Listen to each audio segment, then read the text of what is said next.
Cineboys to Cinemen. Questing the cinematic void.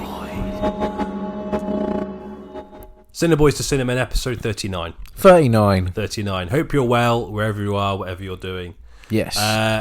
I imagine, for the sort of keen-eared cinephile out there, judging by the noise you heard prior to this intro, you will have a vague idea as to what the topic of discussion is this week. Yes. The eagle-eyed. The eagle-eyed. Eagle-eared. The Do eagle-eared. eagles have good ears? I don't know. I mean, they're covered by feathers, which are notoriously good. I mean, I assume they have ears. I mean, maybe more how sophisticated is their hearing.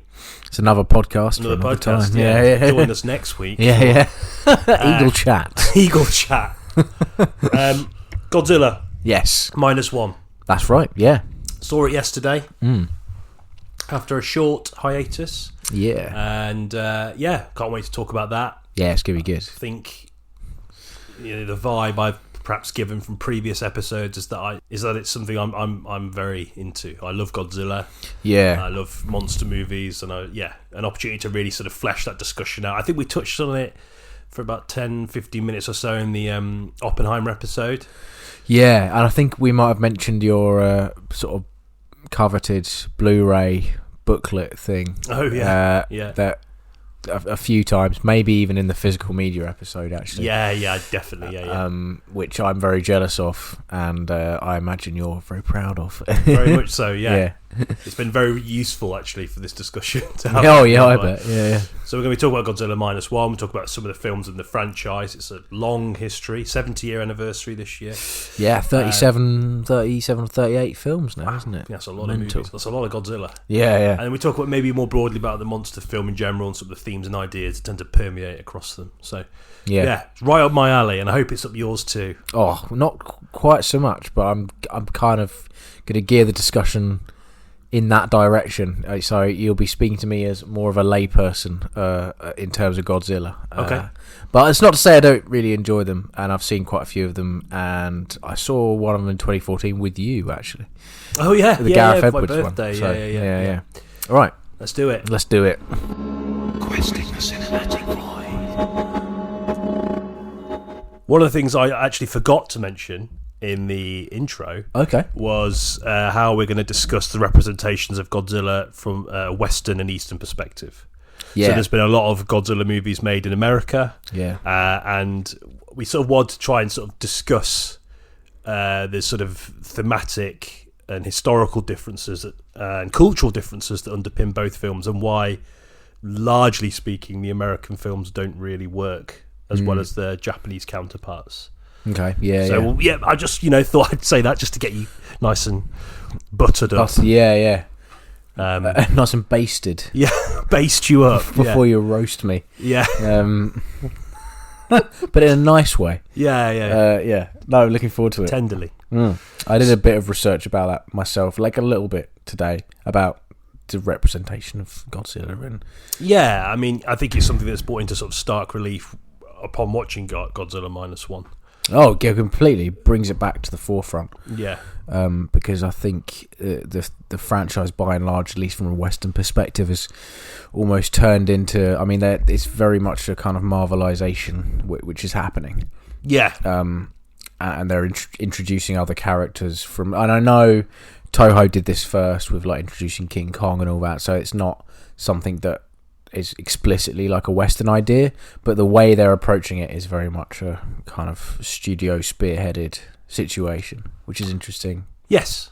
Obviously, to say the word Marvelization, I think that's, very much the trajectory of the industry, and it has been for some time. Yeah. I think it's sort of waning slightly as, studios have undoubtedly noticing Marvel having a bit of a wobbly moment in terms of commercial success. Yeah, completely, yeah. But I think they definitely instilled this idea of a shared universe with a constantly moving story and films that aren't self-contained in narrative.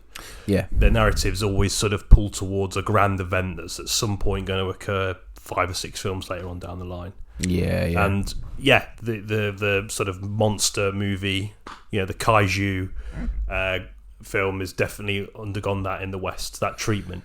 Yeah, definitely. Arguably starting with Del Toro, actually, which might be something I'd like to talk about a bit later on with Pacific Rim. Oh yeah, yeah. And just how the way he treated that, and his reverence for. I mean, it's probably the best Western example. Yeah, I think so. I would agree. I think that the way that it's developed since is sort of skewed. I mean, there really was no other direction for it to go, but I do think it's interesting that he stopped after one and kind of severed his ties with that in inverted commas franchise. He's like, well, I don't understand, because if I remember correctly, Pacific Rim has a fairly clear-cut ending. Like, it has a beginning, a middle, and end. I don't remember it setting itself up for a sequel. Maybe I'm wrong. It's been a while, but I mean, as far as I can remember. I think, and you're also right to point out that Toho did that right at the beginning, but I don't know, like, I feel like each film is very self-contained. If you work your way through the sort of Toho monster movies, obviously the Godzilla ones, and then the sort of offshoots, Mothra, for example. Yeah. They sort of nod to each other, but not in a way that makes it essential to have seen the films before. Yeah. They're all sort of fairly self-contained experiences, and characters will overlap, but often the actors will play different roles and all that sort of stuff. So it's not really something that's really important to the films, whereas very much in that sort of Marvelization mold, things have to be coherent to some degree anyway. I mean, definitely. But no, it's interesting. I mean, because it sort of started with, Gareth Edwards' Godzilla, which I saw on my birthday. And then it was King Kong or Kong? Kong Skull Island. That's right. Yeah. The only Kong film. I mean, obviously, there's loads of King Kong films. Yeah. But the only Kong film without the word king in front of it, I think. Oh, there you go. Kong Skull. But I don't know why they included that subtitle. Maybe the expectation that there'd be more Kong films with a subtitle, but there hasn't been.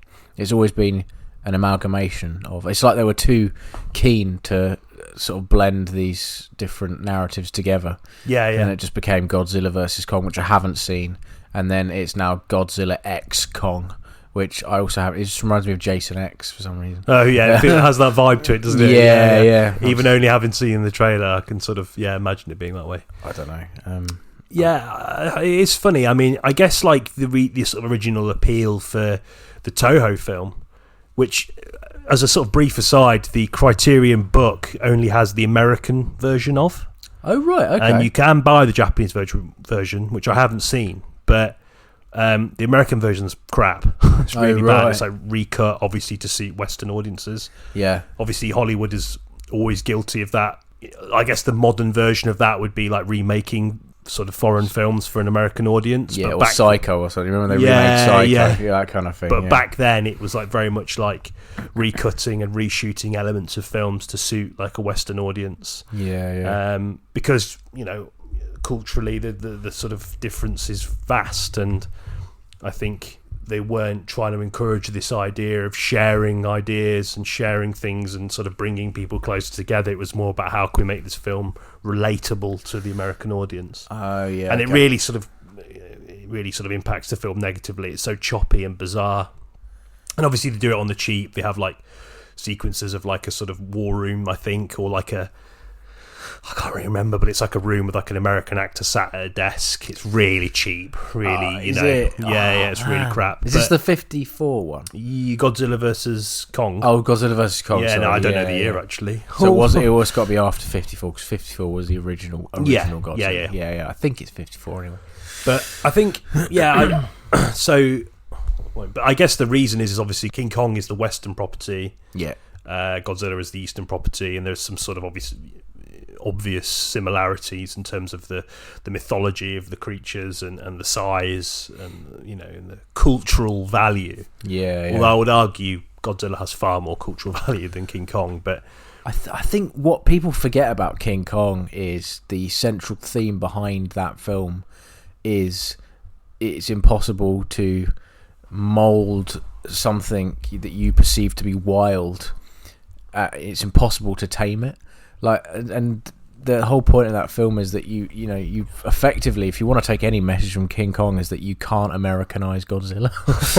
So I always think that it's the kind of central message of King Kong is that it's some things are best just kind of best left alone, I suppose. Yeah, That was always the message that I kind of got from it, and it's odd that that's sort of been ignored, as has the message from Godzilla as well. Yeah, I mean, I guess there is sort of a thematic crossover. I mean, Godzilla started, obviously, as we all know, as a sort of very overt nod to the sort of horrors of atomic power. Yes. But as Godzilla went on, it took various different guises, and there was a growing sort of environmental theme in the Godzilla films, and I think that's something that, there's a thematic sort of similarity to King Kong in that, in terms of the sort of environmental element, humanity's sort of ceaseless quest to dominate nature and to control it for its own means, whereas there's obviously Godzilla and King Kong in different guises, or in the various films they've been in, but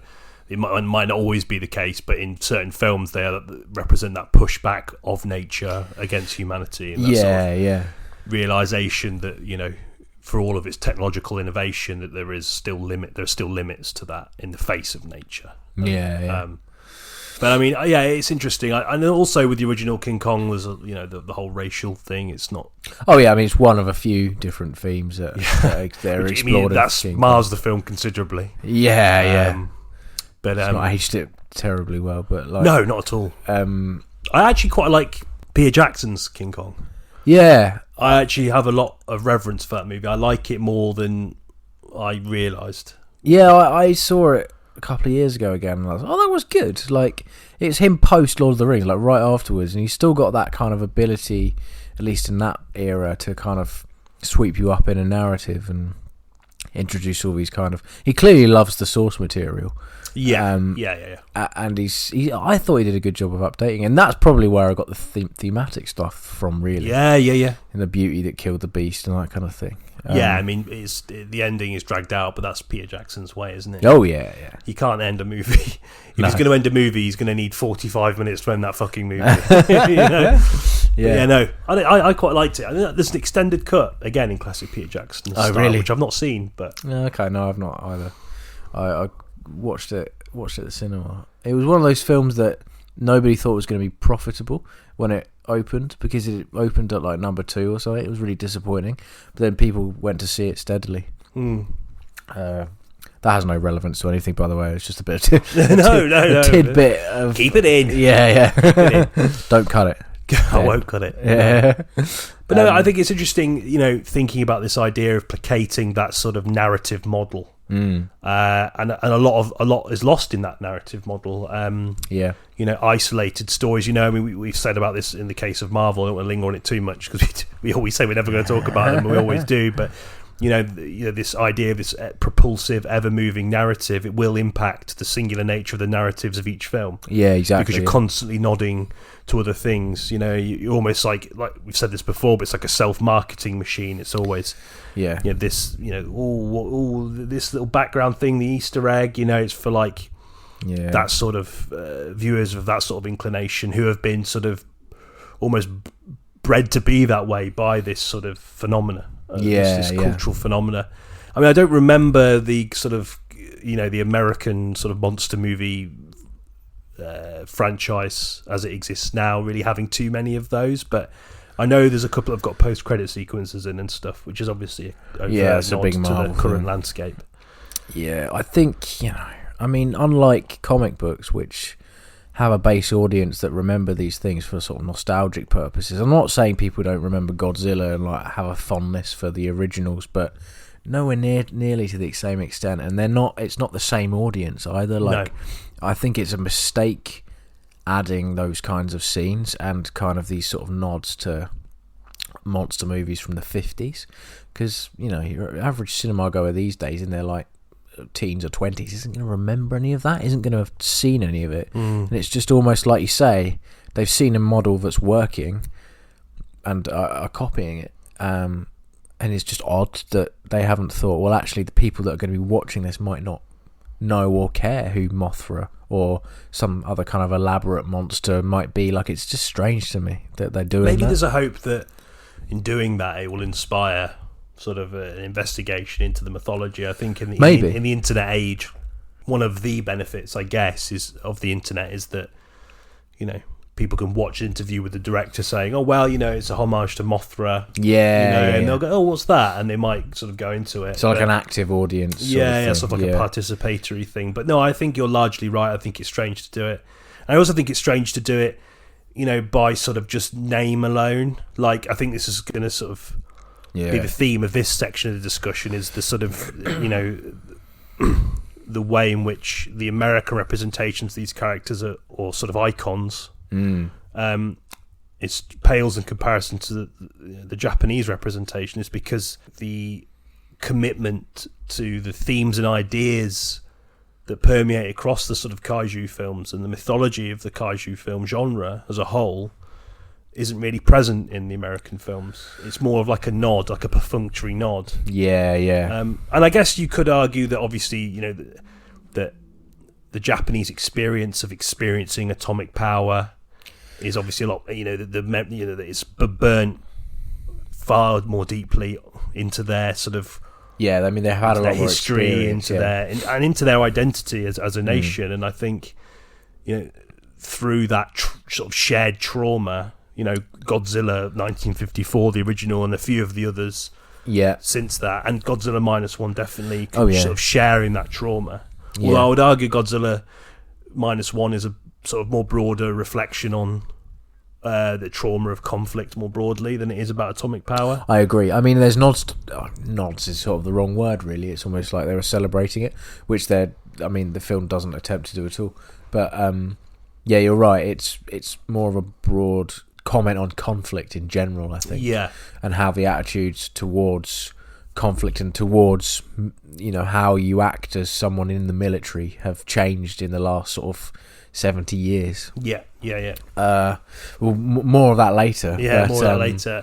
But I mean, I just feel like maybe that's why the American films always come short, because they don't have that sort of, obviously you wouldn't wish the experience on anybody, but they don't have that sort of feeling. It's not part of their DNA, historically speaking. I think you're right. Like, and also American cinema, more specifically Hollywood, does have a tendency to sort of beat their own drum, and I mean, that's no secret. And I'm not saying that that's not evident in sort of Japanese cinema. I think it's fine to have a sort of pride and national identity and all that kind of stuff, but America's particularly guilty of it. I think it's the ubiquitous nature, isn't it, of that pride. It's excessive, and and I think it's excessive because it has enjoyed a sort of considerable period of dominance, culturally speaking, across the whole world. I mean, certainly, the Western world, we share quite a lot with America, but there are a lot of values and things that we've sort of borrowed from them as a result of their culture, and it's almost become sort of bolted onto our identity. And I think England is probably the country that's most susceptible to that in Europe. I mean, I have no way of quantifying that, but just as a feeling, I feel that that's the case. Well, I mean, the language helps. Yeah, exactly. Our ability to digest media from America is absurdly easy, because you don't have to change anything. You don't even have to change the poster, really. No, just slap a BBFC logo on it, and you're good. Am I right in thinking that the 2014 Godzilla was still set in Japan? I can't remember whether it is set in Japan or America.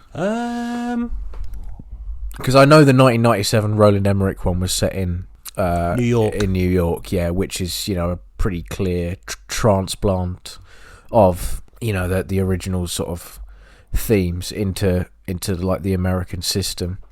It's pretty po-faced, but I think I might have to say, if I've got a feeling it might actually be set in Japan. Maybe I'm wrong. We're about to find out. San Francisco. There we go. So San Francisco. Again, then it's odd to me that the creation of something like Godzilla is a result of a shared trauma, and that America can just kind of assume the same trauma. Even though they haven't. I mean, I'm sure they've had cities bombed and stuff, but they've never had one leveled. I think geographically, the sort of distance America had from all of the conflict meant they didn't really have to. No, they had a harbour. That was it, not a city. I mean, that was Pearl Harbor. But I mean, in terms of like bombing on home soil, and sort of attack on sort of American infrastructure. Yeah. That's not something they really had to endure a great deal of. Yeah. I think during either major conflict. Which is another reason why the American versions won't work nearly as well and won't. Yeah, there isn't. Yeah, it's strange. It's sort of strange to say it. I think the effectiveness of Godzilla is because of that trauma and that experience. Which obviously you would rather didn't happen, but I think this is a response to that, reflection of that. Godzilla is the embodiment of that trauma and that pain. Whereas you're right. I think you're right in the sense that America doesn't really have that. I think it would have been quite interesting if they'd done it from the sort of alternate perspective. Well, I think we talked about this in the Oppenheimer episode, but during the 1950s, obviously when Godzilla was coming into prominence, atomic age cinema was huge in America. It was such a big deal, and it was built on this idea of anxiety about the atomic age. They'd seen what it had done, and they were scared. Obviously, they were worried about other powers, such as the Russians getting hold of it, which sort of gripped a lot of that. And it sort of held this idea that we're the ones that have got it, but we're going to be sensible with it. We're the good ones, But even then, I think a lot of the sort of movies of the time weren't convinced by that. It's always about sort of scientists charging unwillingly into the unknown, or like military figureheads being reckless with weapons and stuff. So dumping toxic waste into the sea. Exactly. Big ants coming out of it and stuff like that. Yeah. So it's like there is a sort of there is a sort of more self-reflective edge to some. Obviously, it's like any film movement, there are going to be elements that are going to be they're going to placate the state-held preference for how these things should be framed. But I think there are a lot of films out there that encapsulate the anxiety of just global power more broadly. And I think it would be really interesting if the films now borrowed from that and used that more. Or maybe they went even further with it and tried to make a sort of reflective mediation on being the only country that's used it. And the sort of like moral conundrum of presenting yourself as as like morally the dominant ideological power as far as nuclear weapons are concerned, despite being the only one that's used it on a largely sort of civilian populace. And I don't know, I just think that kind of contradiction could be really interesting and something that could be worked with. I think so. I think it'd be great, actually. I think what the problem with that, and this is only a problem in conventional like Hollywood narrative sense, is that there has to be a success at the end. So there has to be a defeat.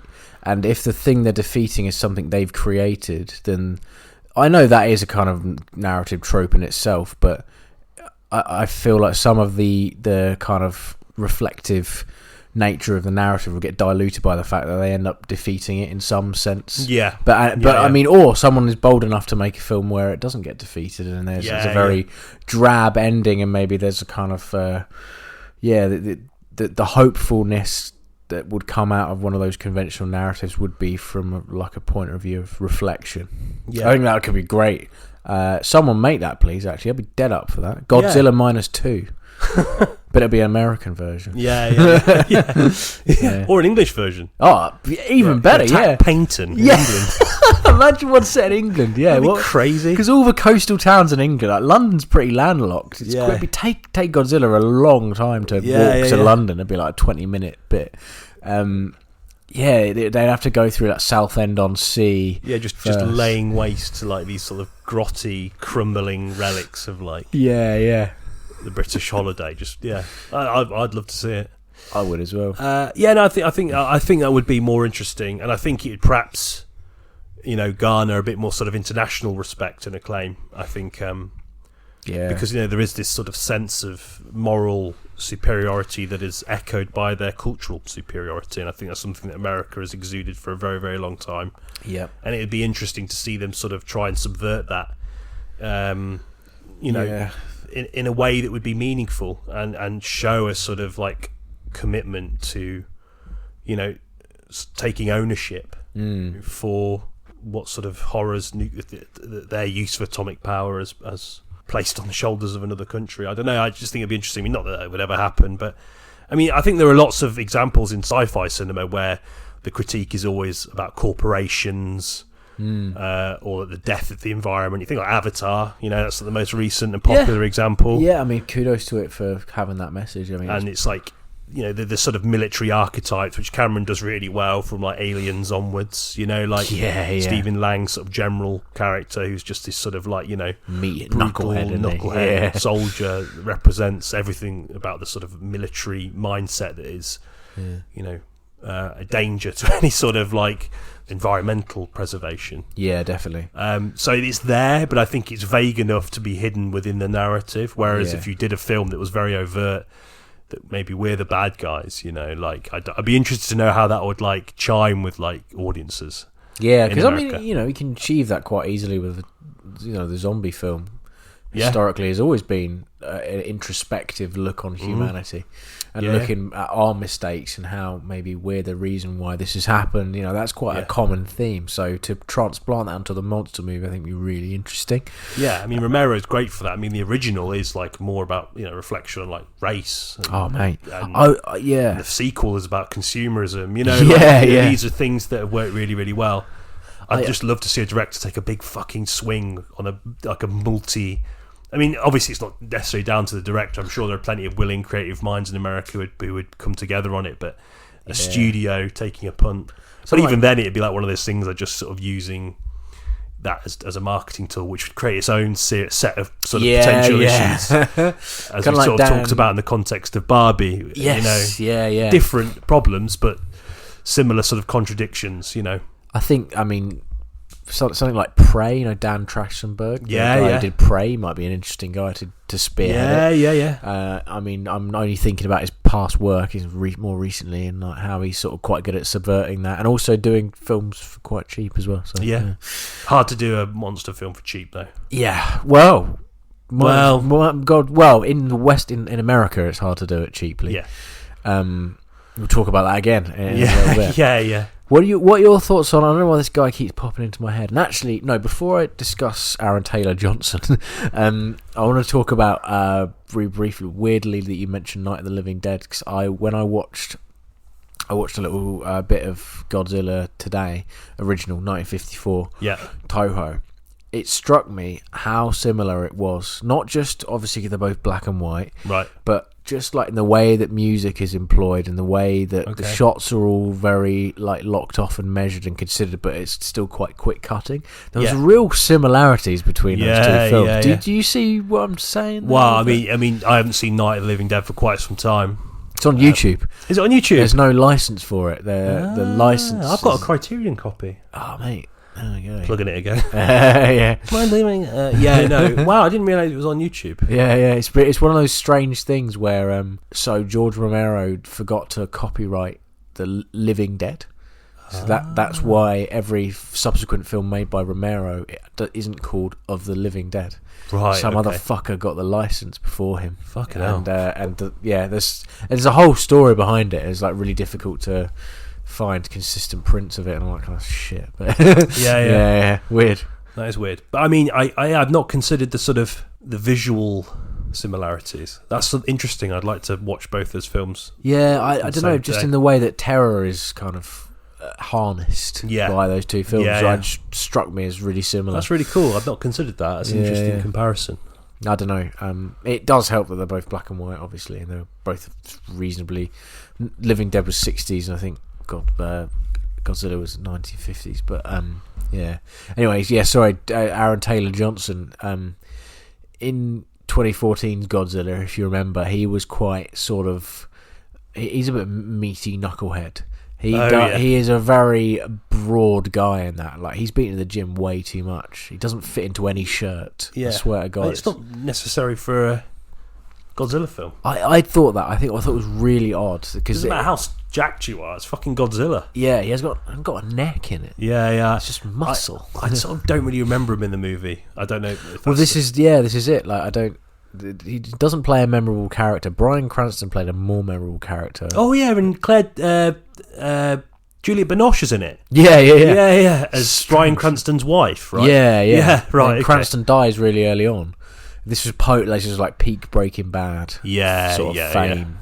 So I imagine he was kind of riding that wave. Yeah. Yeah, I do remember very little about the characters in that film, actually. Well, this is something that's really interesting and I think worth sort of talking before we move on to talk more sort of about the Japanese iteration of the king of monsters. Yeah. But like I think the characterization of the human characters is so much stronger in the Japanese versions of these films, and I think a big part of the reason is, as far as I can tell, is that there's an earnestness in the Japanese films that the American films don't have. Yeah. I think the American films are just sort of relying on very familiar approaches to blockbuster characterization. Yeah. And their view is well, Godzilla's the main event, so let's sort of have like a few characters, set up some fairly sort of cookie cutter motivations and backstories. Yeah. I think you wanted to go a bit into that, so I'm not going to take your thunder with that. But and then make them quite quippy. They've always got to quip. They've always got to joke. Yeah. That seems to be a real thing about American blockbuster cinema. Sorry. And there's always sort of things don't quite marry. Whereas in the Japanese, not all of them, obviously, there are some that are quite wacky and silly and things don't really make sense. But in the more sort of like, and particularly with Minus One, there's a real focus on characterization. And again, taking those tried and tested themes and ideas that have existed since the creation of Godzilla, embedding them in the characters, so almost like Godzilla feels like a part of that world, shared. So it's almost like the trauma that Godzilla impacts on them is sort of more visceral as a result. I don't know. I wonder what you think about that. Yeah, no, I agree. I think I was sort of looking into this today, and a big problem that a lot of American films tend to have is they tend to kind of favour the narrative of the anti-hero. Right. It happens quite a lot with Godzilla, and he's less of a kind of overt villain, which takes away the impact of him being a symbol for like sort of the nuclear arsenal and the kind of nuclear paranoia and the constant crushing kind of feeling that you might at any point get annihilated. Right. And to sort of make him an anti-hero is to completely wash those sort of ideas away. And it happens quite a lot in the more recent even the Godzilla 2014, I remember him not explicitly being a creature of evil. No, he fights something else, doesn't he? Fights Mutos. Like a big bug. And it's like he's meant to be the one who's saving the city as opposed to destroying it. Yeah, he's sort of like a protector, isn't he? Like a guardian. Yeah, and again, like this is something that's been borrowed from later Toho. Yeah, of course, yeah. But the way that it's employed, because the sort of threat of Godzilla isn't in any way perceived as being fun, it's quite sincere. Then kind of counter that, it's like when they did it with Texas Chainsaw Massacre. Like, what are you doing making him anti-hero? He's meant to be horrifying. And so that lessens the impact quite a lot. Definitely, I think. It's just an American obsession. It's interesting, isn't it? And I think you're right to mention, of course, Toho's later Godzilla films. There's plenty in that collection that are very much about this idea of Godzilla as a protector. I think it's interesting in the more sort of recent versions, and Godzilla Minus One, and even like Shin Godzilla, which was the sort of 2016, 2016 film. He is sort of a villain, but it's bizarre. Like it's not sort of knowingly a villain. No, yeah, and that's what's so central to the sort of power of Godzilla, is that he's this sort of like force of nature. That's whose power has been exacerbated by the hubris of man. I think that. And his subsequent appearance and the destruction he causes, obviously, like there is, totally, like there's it smacks of being a villain, but it's almost like a natural disaster. You can't sort of say, well, a volcano's a villain or a tornado's a villain, because it's almost separate. And I feel like Godzilla is kind of like that in that context. Do you know what I mean? And I think that's what makes the thematic intensity of those films so powerful, is because it's almost like a force that cannot be. It's almost not driven by like human emotions of revenge or like malice, or it's just this sort of plodding. It's unpredictable, sort of almost otherworldly or godlike power. Which is something that Godzilla films also focus on, this idea of him almost being like a god, which I think American films have been quick to use him as like that sort of like over the protector and. As someone that is sort of, gonna save the human race. It almost sort of like swims off afterwards. Yeah. Why? Yeah. Why would he do that ever? Like, Yeah. if anything, even if he's just a curious, misunderstood animal, he's still going to be smashing shit to pieces. Yeah. So I'm bored of this. That's actually what I love about Peter Jackson. He said quite often when he's designing monsters, is he always designs them with a kind of air of kind of sorrow. Like, you feel sorry for them because they don't know they're being destructive. They're just acting on impulse and instinct. Yeah. To the extent where there's something quite sweet he said about the cave troll in the first Lord of the Rings film. He said he's looking for its mum. And it's like, it puts a whole new perspective on watching that scene. And I think that's to a certain extent transplanted to King Kong as well, as everyone's seeing him as a sort of destructive force, and actually all he's doing is being bewildered and getting angry because people are, looking at him and stuff, and kind of dressing him up as a sort of circus event. But nonetheless, he has the power to destroy, and that is in itself like a dangerous thing. So the terror sort of remains. And I think when employed well, like it is in Godzilla Minus One, I think it's a really wonderful way to kind of keep people guessing about what's going to happen next, and no one is safe. Like. Yeah, agreed. And on a thematic level as well, like what sort of bothers me about the American versions is that it almost deprives humans of the blame. Yeah. Which I think is like, one of the worst things you could do in a Godzilla film. Like even Godzilla Minus One, like the trauma of war is very much part of that movie, and you feel a great deal of sort of sympathy and well, I guess empathy as well for these individuals. Yeah. But they are still like, their trauma is a byproduct of man's desire to conquer and destroy one another. On a sort of like collective or systemic level, as in the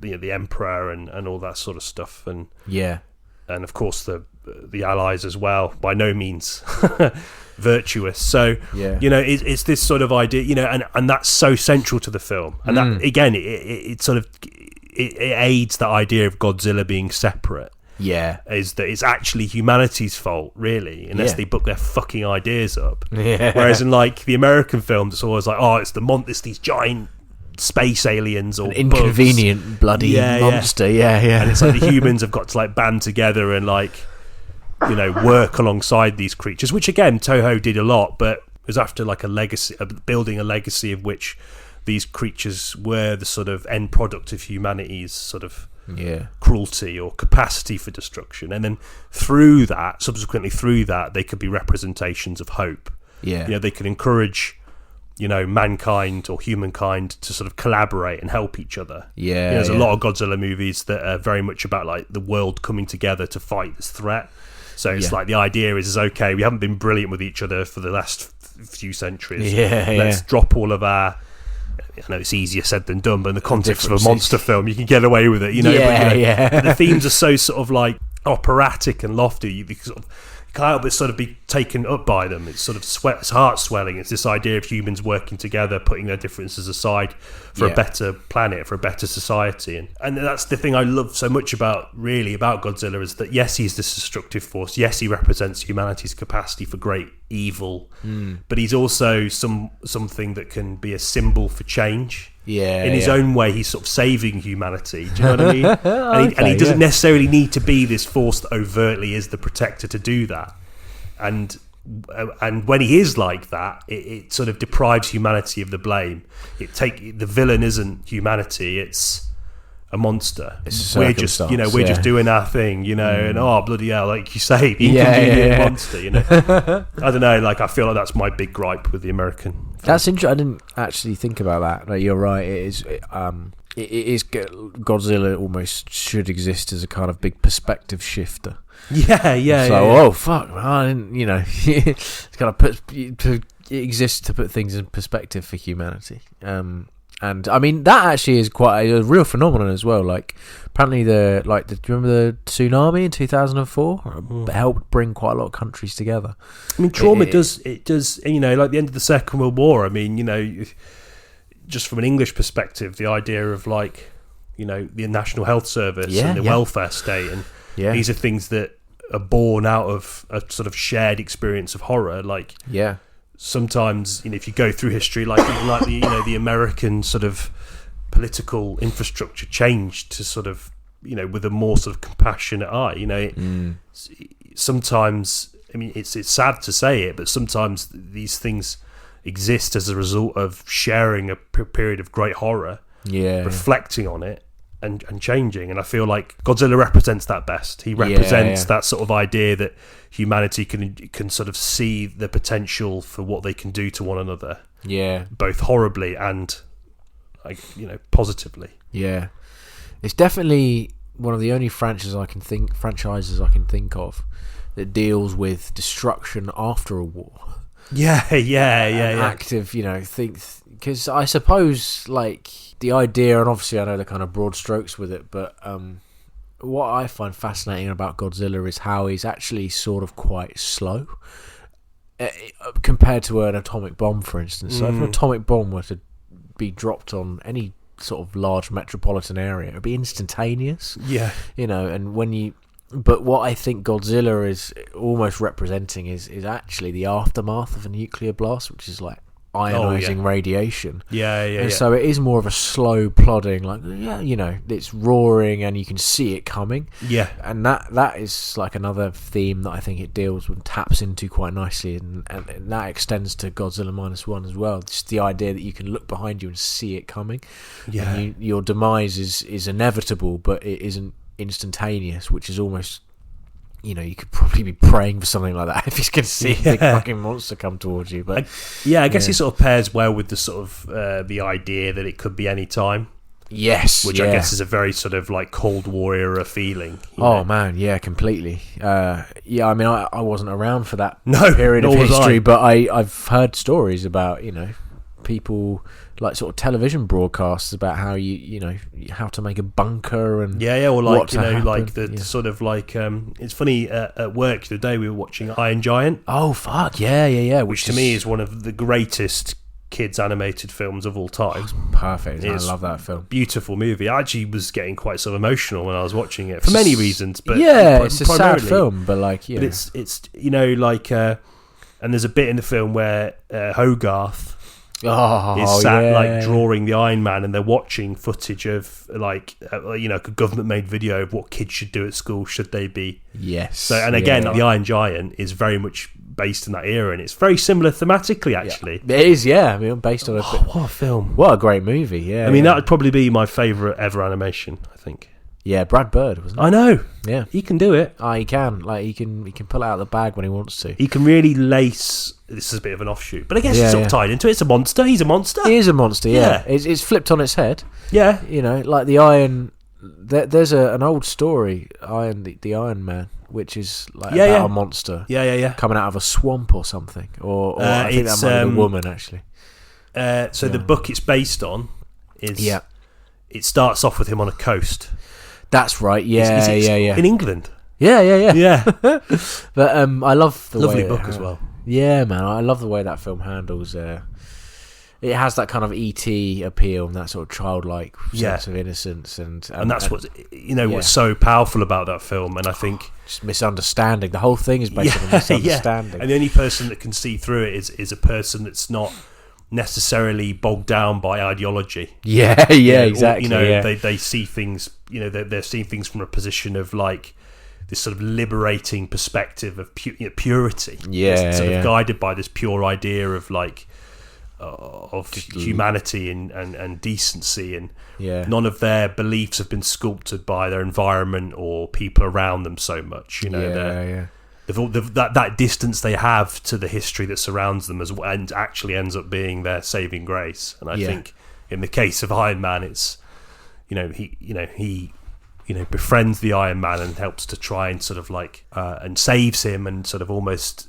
helps inform his behaviour on the basis of that idea that he doesn't want him to be a weapon. He doesn't want him to be something that can destroy or be used to destroy enemies of it's great. And the presentation of the United States military in that film is not flattering whatsoever. No way. So bold. That's the kind of thing I'm talking about in terms of like Godzilla, man. Like fuck it, it's come full circle now. Like that's something that is really can be done, and it has been done, and it works so beautifully when done right. And I think the Iron Giant is a brilliant example of that. Yeah, I need to rewatch that film. It's so great. good. Another one of those films that came in an annoying cardboard DVD case. Oh yeah, I had that for a while and I got rid of it because it got damp in my room got flooded at university.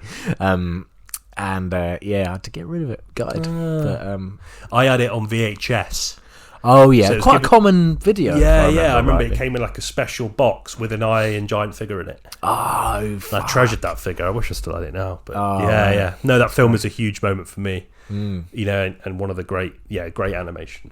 You know, Yeah, particularly from a Western perspective, because it shows that introspection. And Yeah. I think you're right in sort of pairing it with other films like E.T., who use the sort of the sort of purity of the sort of the eyes of a child to almost unmask the horrors of the environment that they're growing into. Yeah, completely. The ideology that's going to transform that, it's going to take away that purity and dog it with ideas around, you know, nationalism. Which is very prevalent in the era of Iron Giant, which I assume is the 50s. I think it's the 50s. Yeah. And I think, correct me if I'm wrong, but you know The Incredibles, another Brad Bird film? Yes. That sort of, I mean, it's not explicitly set in the 50s, but a lot of the design choices... And I would agree. It's very much the same ilk. It's that sort of 50s approximation of what the future would be like. Yeah, like Fallout or something. Yeah, exactly. It's the same thing. Yeah. Which is quite a unique style, and a style that I quite like seeing on screen, actually. It's a shame that Tomorrowland didn't work out, because that had the same aesthetic as well. I think it got muddled up in a bunch of different stuff. But, his work is very indicative of that era and Cold War paranoia, nuclear families, and children, and how they navigate that space. I just think, Brilliant. Good filmmaker. Yeah, great. And a great segue. Yeah. I'm glad we talked about that, because I bloody love that movie a lot. Yeah. I was trying to think of sort of like other examples of like films that have at least, you know, embody the spirit of Godzilla whilst not being Godzilla. Okay, yeah. And the only film, a film series that comes to mind is Gamera, Right, which is you know, essentially very much a sort of carbon copy. A lot of the ideas, you know, it's another giant lizard. It's like a tortoise. Yeah. It's like a giant tortoise with horns. Okay. And I remember I took a punt on the box set from Arrow. Oh, really? Because they did 2 box sets. They did the Showa era, which is the first collection of films, and that's like more geared towards children. Right, okay. And then they did the Heisei era, that is, you know, strips away a lot of that sort of like, it's not sort of concerned with appealing to children, it's more sort of taking the ideas of the kaiju mythology and making it like more adult. Right, yeah, okay, yeah. The box set is 4 films. I've not seen the 4th one because I hear the 4th one's really rubbish. No, okay. But the first 3 are honestly brilliant. Oh, really? Brilliant Okay. films. And again, there's a real loftiness in the way that they approach the kaiju mythology. Yeah. And I mean, it's still ridiculous. I mean, like the way that the Gamera gets around is by he's like rocket powered. His legs shrink and he just explodes.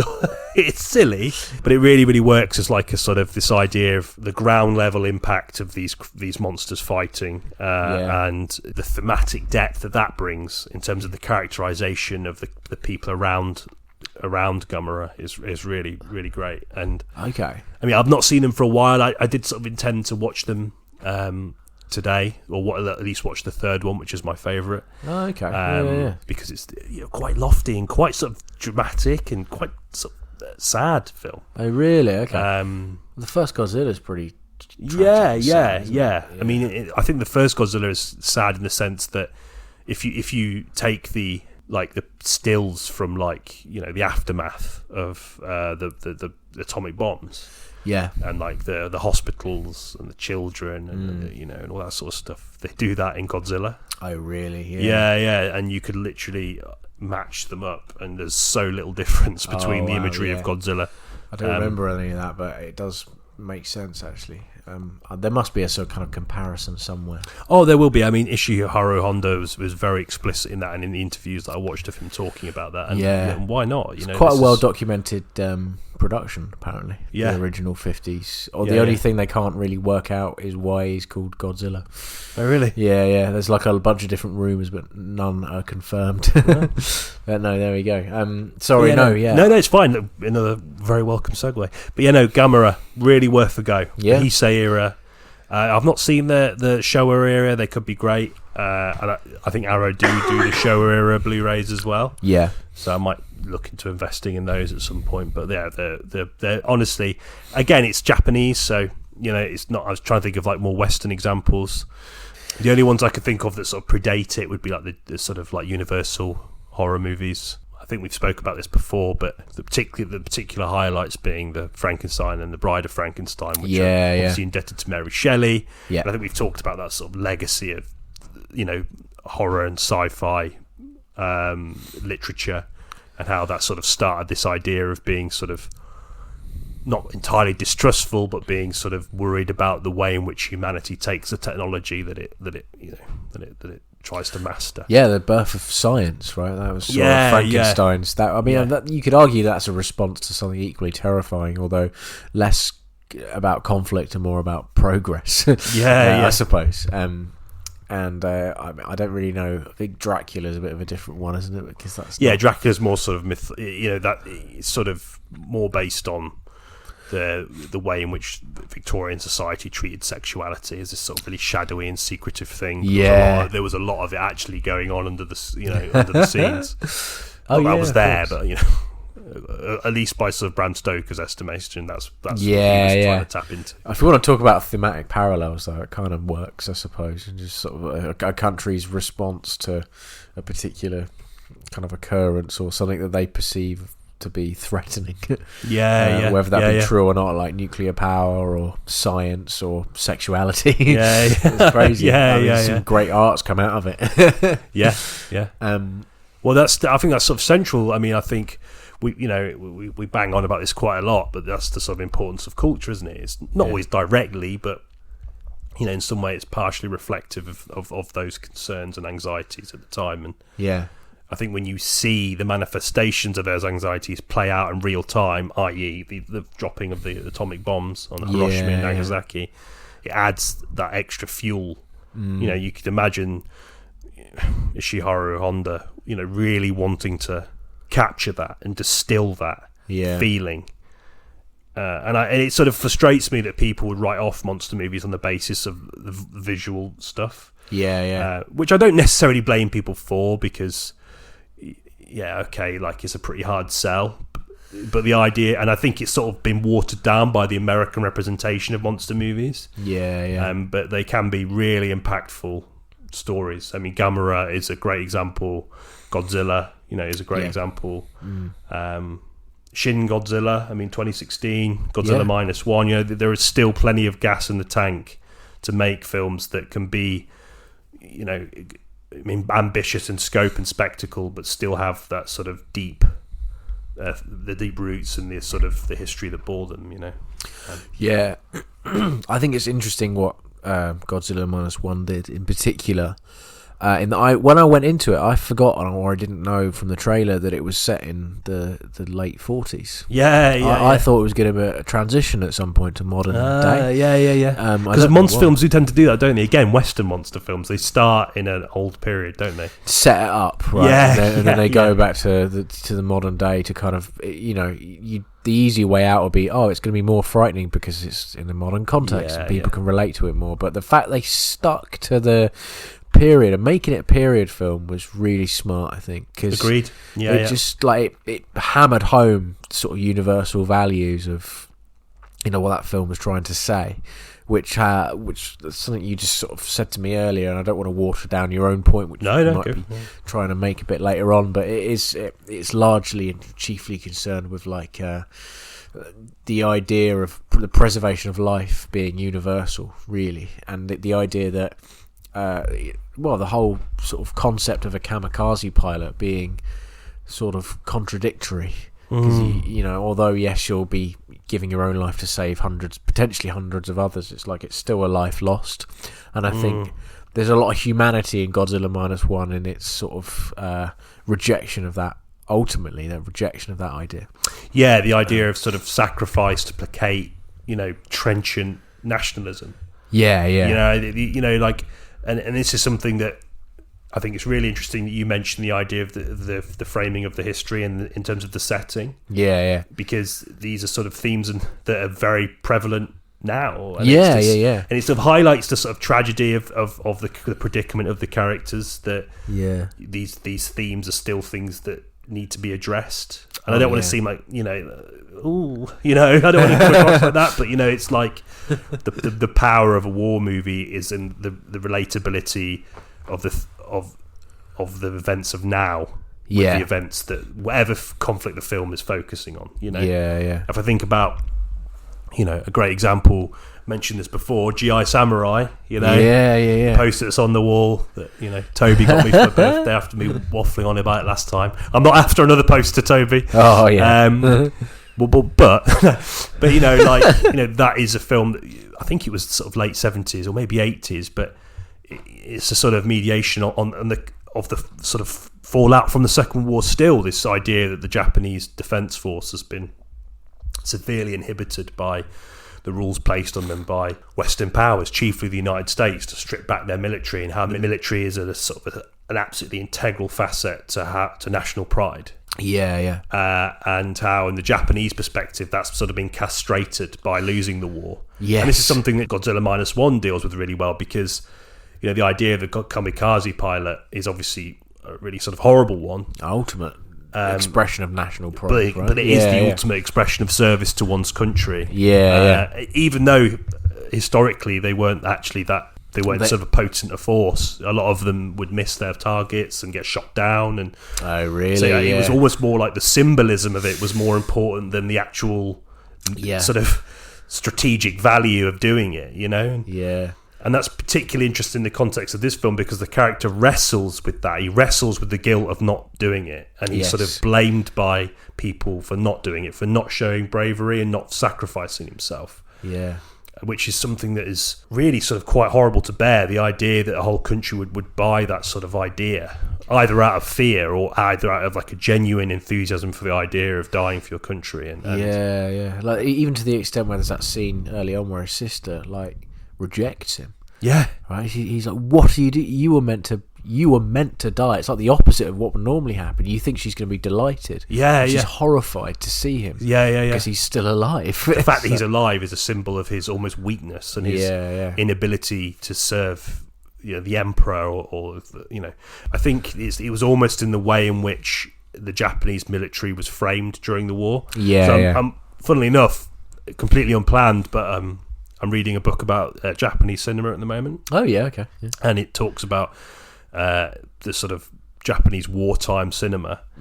And a lot of the propaganda that was used, it wasn't necessarily in the same way that European propaganda was used, in the sense that it was always about framing the enemy as all evil to sort of justify whatever they're going to do. The Japanese equivalent was not so much preoccupied with the idea. It was more about sharing in the struggle. Oh, really? So they would talk about this idea of the struggles at home, which obviously got worse as the war went on, as the Japanese started to lose, but also the struggles of the soldiers abroad. So it almost felt like you were sort of like one coherent mass, all pulling together for the emperor, for Japan, and it was really weird that I happened to read this passage from the book a day after watching Godzilla. Because it almost sort of, it made sense more, made the film sort of more impactful, that idea. That is true. And that's why he's treated with such vitriol by people when he returns home to Tokyo. Because he's acted in his own interest. Exactly. He's acted in a way that is separate to the sort of national ideology of all banding together and being as one. I mean, the emperor himself framed himself as almost this godlike being, this power. I mean, the centre of a hive mind.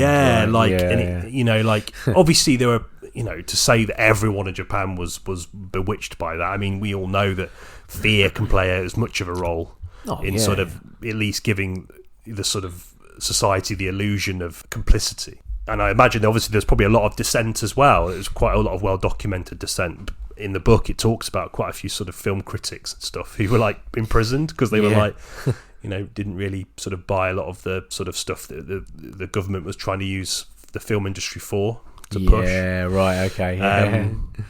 But slight segue. But it's. I think it's a really interesting theme of the film, and I think it's a theme that, even though it is very much Japanese in the sense that it's focusing on sort of that period of history in terms of the firebombing of Japan, because obviously Tokyo was never nuked, but it was firebombed horrendously. I mean, a lot of Japan was really badly firebombed during the war because of their wooden housing. Oh yeah, of course, yeah. And that's a conscious decision by the Allies to do that, to use firebombs. And I don't know, like it's a really horrible, sad film, really, underneath all of the sort of inherent ridiculousness of Godzilla, which I love. But it does a good job of relating it back to Godzilla as well. Yeah, and kind of shared paranoia of a new threat that has only been encountered a couple of years previously, and it relates to the main character specifically as well. Right after he's kind of he lands on an island basically after bottling it. Basically, it's not a very nice way to put it, but that's what's happened. And he meets these mechanics that happen to be on an island where a much younger, much more speedier Godzilla is kind of lying in wait for them, and it's his hesitancy to kind of open fire on this beast, which kind of reinforces the idea that he's a coward. That kind of goes, that kind of is a thread that is running right through the rest of the film, and it does a really good job of balancing the quite lofty ideas that we've been talking about before in this monster, and how it relates to him as and what he feels like what he feels like he should do as a result of his previous actions, and actually what he needs to do, and what he needs to what he actually needs to do is minor spoilers here. He actually needs to show people that you don't need to die for your country in order to be an honourable person. It's actually a lot better to kind of think of yourself as part of a community, but not at one with it, because all that's going to do is he's going to make it a lot more likely for him to die for his country, which is a pointless endeavour. That's what I there's kind of victory in living, because in life you can reflect and change and make things better. And you can bring a family up, right? You can support a family. You can support your community, and it's something that, because in the film it's sort of the Japanese military has obviously been sort of castrated by the Americans, and the Americans refuse to get involved because they're concerned that military operations would inflate the growing tensions with the Soviet Union. Which is an interesting sort of thematic backdrop, which I thought is sort of scarcely dipped into, but in the context of the film, it doesn't really matter because that's not really the point. But the idea is that the Americans aren't going to help us. They're not here to help us, which I think is a very viable sort of side theme to have. Given the sort of treatment of the Japanese, certainly during the occupation in the early stages, it wasn't particularly nice. No, God, no. But I like the idea. It's this sort of like retired soldiers scarred by their experience, but almost healed by this sort of notion of like banding together and defeating this sort of Godzilla. It's like a healing process. And again, it boils down to what we were saying, or back to what we were saying earlier about Godzilla being this instigator for positive change. Of course, almost unshackling themselves from all of the horror and trauma that was brought about by the Japanese imperial government and their sort of aggressive expansionism of the Japanese empire, and instead just focusing on themselves as a small group, as a small collective, and using that ingenuity and teamwork to the betterment of Japan. I guess. It really highlights the importance of planning. I mean, I know always like that Godzilla film. There's so much sort of exposition about like ridiculous weapons they're building or whatever. But sorry, Karen. No, you're right. It's funny how much planning went on in the execution of these, and they're not only planned for what, how they were going to defeat the monster, which is obviously usually what happens in American films. It's like a 5-minute scene with loads of sort of odd-looking computer interfaces. And they're like, this is how, based on our research, like... hasty exposition, isn't it? Yeah, but in this, it's like, if this fails, we've got this, and if this fails, we've got this, and it's quite a long time to get to arrive at the strategy that they're going to employ, and by the time they have arrived, you're sort of with them. You know exactly how they're going to do it. Yeah. Right down to the whole thing about the mines and stuff. That was really cool. That was really unique about how they employed the sea mines, which were originally meant, to destroy the sort of Japanese army. It's now sort of turned on its head, and they're going to use it to try and destroy Godzilla. Obviously, ultimately doesn't end up working, but it doesn't matter because we've got like a plan B, C, D, and E. It's not like something that's there to hastily move the narrative on. It's embedded. Yeah, because you with the characters as well, and you like that ragtag team. Yeah, it's all part of the characterization. Yes, like you're with all of the his mates that he meets on the wooden boat and stuff, and you really feel for them. And that's sorely missing from a lot of films that are made today. It's really nice to see that. Agreed. Yeah.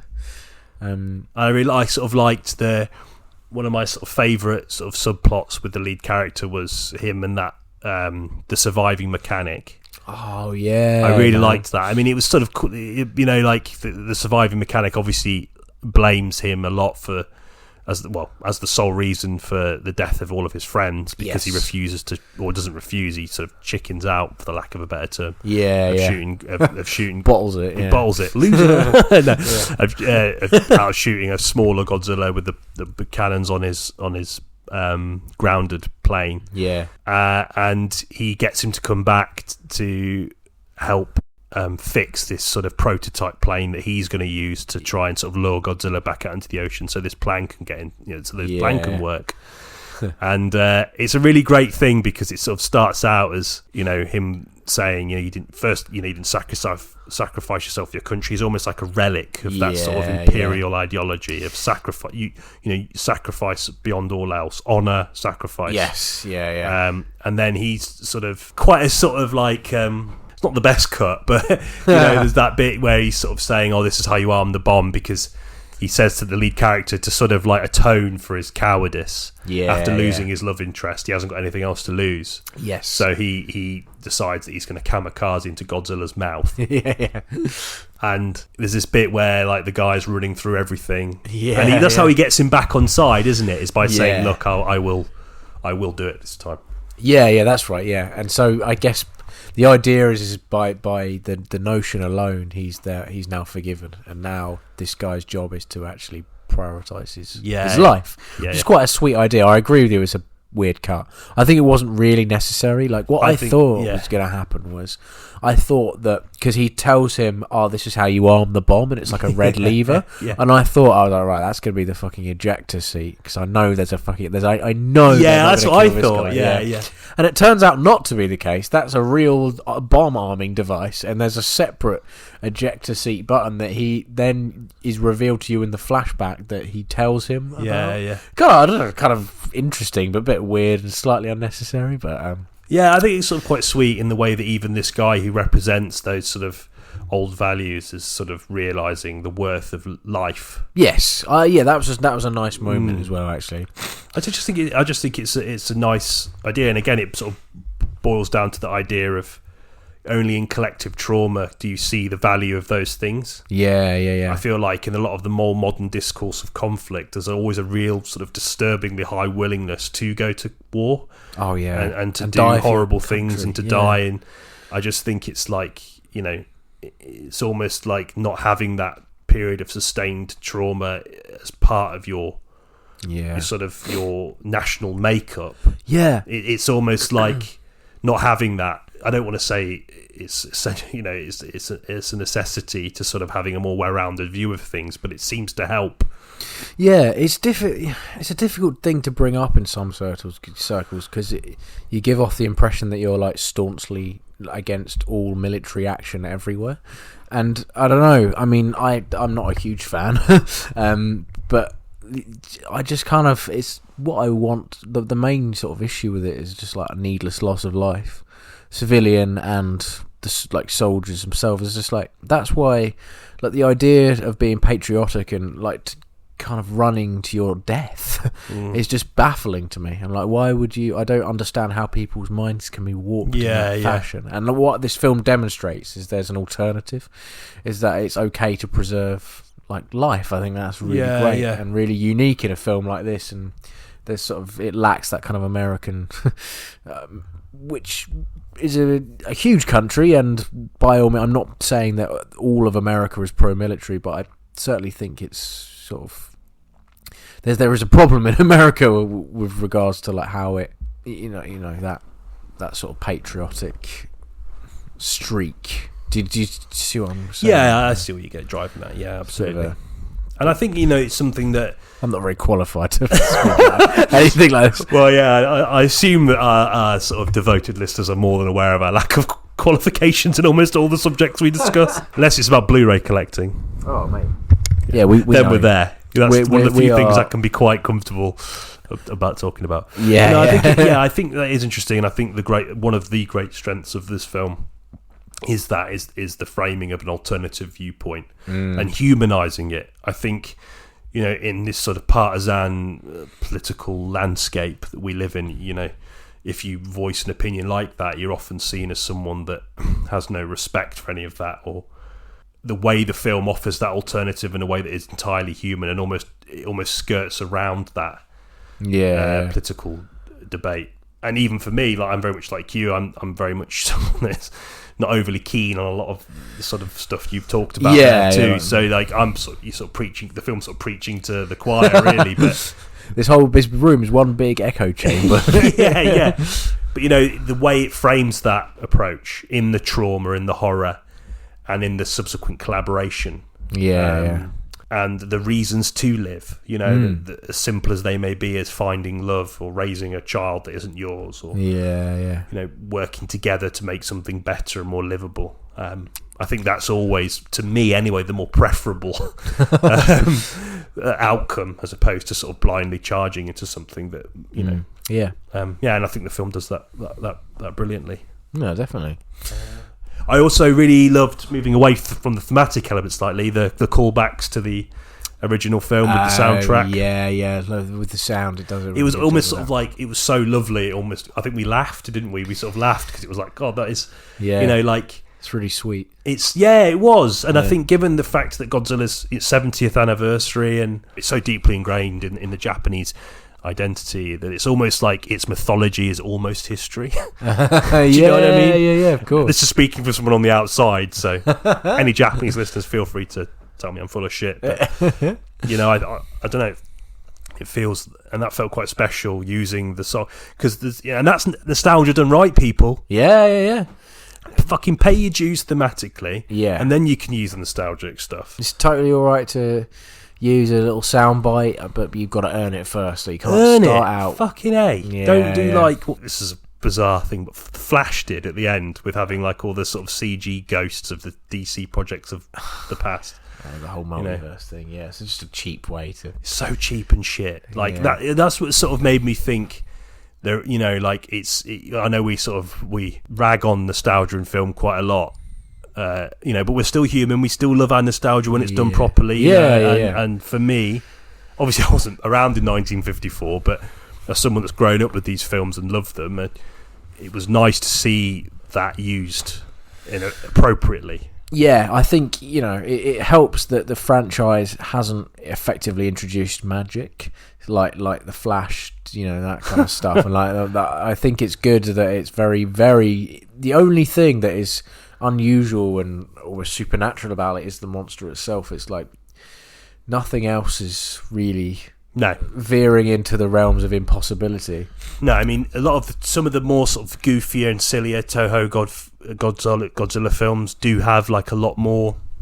There's like space travel and really stuff. Yeah. One of my favourites aside from the original Godzilla is one called Destroy All Monsters, which just has like an assault on an alien moon base and mind controlling aliens, and fair play. It's fucking wacky. It's so wacky, but it's brilliant. So brilliant. But I think you're right. I think it, at its core, it hasn't really changed the formula too much. The films are always largely the same. Yeah, and it doesn't derive its nostalgia from that as well, which is like what Disney is guilty of. It's just like you get any nostalgia from a piece of magic that you've woven into the screenplay that now enables you to bring back characters from 20, 30, 40 years ago. It's like you're literally, and you're casting the same actors if you can, and if not, you're like kind of making 3D models of them, and it's all like ethically really grey.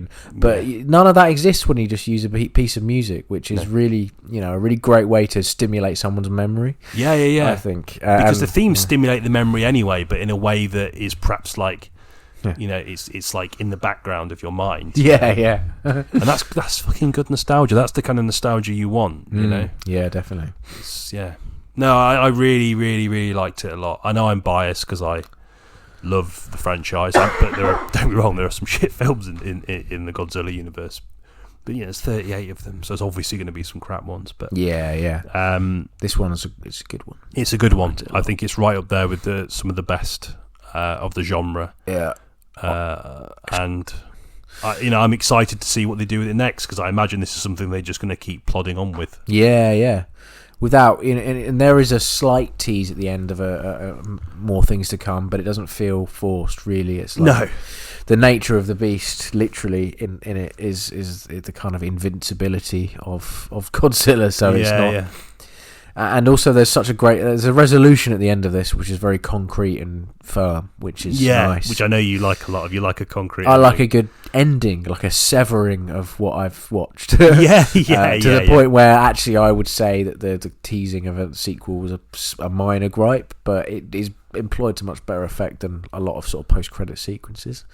The only other, I think it's much better. Yeah, I agree. And again, like, they could make another Godzilla film, maybe, and it could share some of the sort of thematic or visual elements of its predecessor, but it doesn't necessarily have to be tied to the film. That's what Godzilla's always done. It doesn't, in the 13 film box set, like, you can watch a film and think, I'm sure that actor was in the other one, but they're playing a different character. And you might make allusions to an event that happened before, but it's all quite vague. It doesn't really matter. So. It doesn't.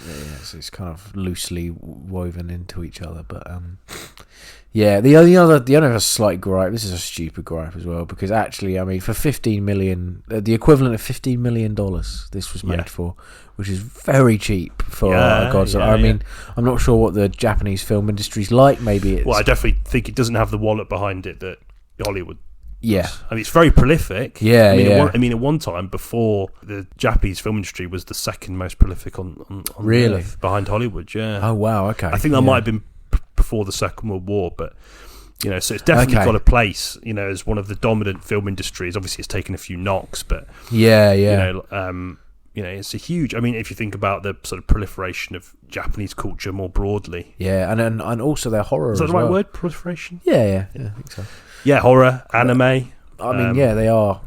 They're in a sense, their culture is sort of via their own media is sort of everywhere, and that's good. But the projects that kind of culture stems from are always quite low key, and this one included $15 million. Which, I didn't realise it was that cheap. Yeah, really cheap. I mean, you could sort of see it. Were you sort of alluding to the special effects a little bit? I think actually, by and large, the visual effects were quite good. The only problem I had, and it's really hard to get this right, and I don't blame anyone. Not that anyone would be listening, but I don't blame anyone who worked on this film for this. But the water simulation wasn't great. The way the water interacts with the boats and with the monsters was pretty naff. The actual CG was really good, I thought. Godzilla looked great. Yeah, Godzilla looked really good. By and large, a lot of the destruction sort of worked. I like the way his spines went up his back and jutted out when he did his atomic breath. That was nice. Cool. That was cool. Yeah, that's a hark back to original. It sort of all shines, but the idea that it would like jut out one by one. Yeah, I thought it was really cool. That was great. I don't know if it's a he. The monster. I think I assume so. It's its eyes reminded me of that of a viper. Which I thought was quite a unique introduction.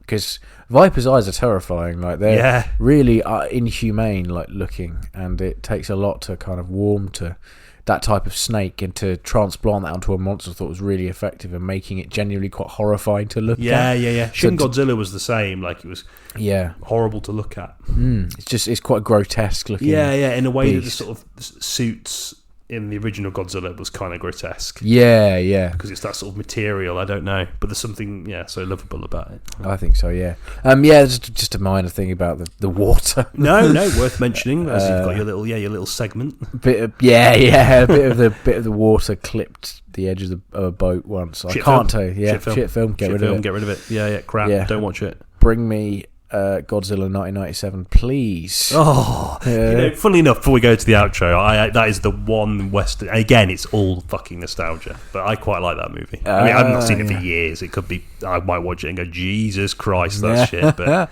Matthew Broderick makes a quip about fish in it halfway through. Again, quips. Hollywood loves a quip. Yep. I mean, as a visual spectacle, I remember Godzilla being pretty much like a T-Rex in it. Yeah, sort of. Yeah, sort of just like a dinosaur, and there's not much Godzilla. He's more like a big lizard.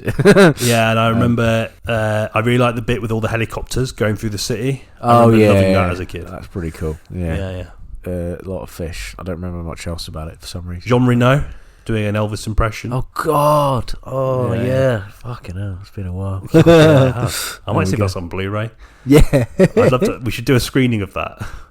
That'd be so good. A live commentary. Yeah, we were talking about this actually. Save it for the outro. Yeah, absolutely. Which we're going to do now. Questing the cinematic void. There we have it. Yeah. There we have it. Then. Godzilla Minus One. Great film. One of my favourites of the year.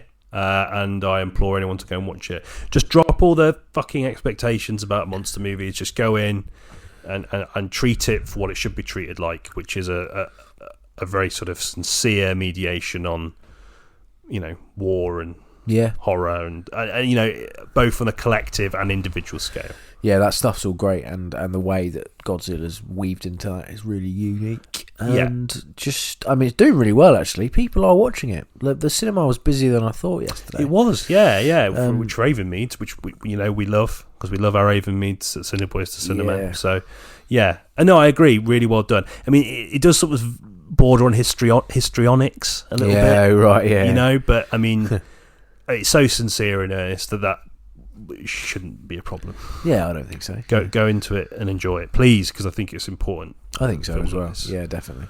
I watched. Please. I want to see more films like that made, please. Yeah. So go and watch it. Get off your ass. Go now. It's Christmas soon. It is Christmas, and that means it's also New Year soon as well. Exactly, New Year shortly following 4 or 5 days of just utter rudderlessness. It's really odd. Just kind of permanently full. And permanently slightly hungover and sort of tidying up a lot. Yeah. And sort of waiting in anticipation for something which is always largely overrated. Yeah. And then you've got January, which no one likes. No, yeah, you got that to look forward to. So brutal. Yeah.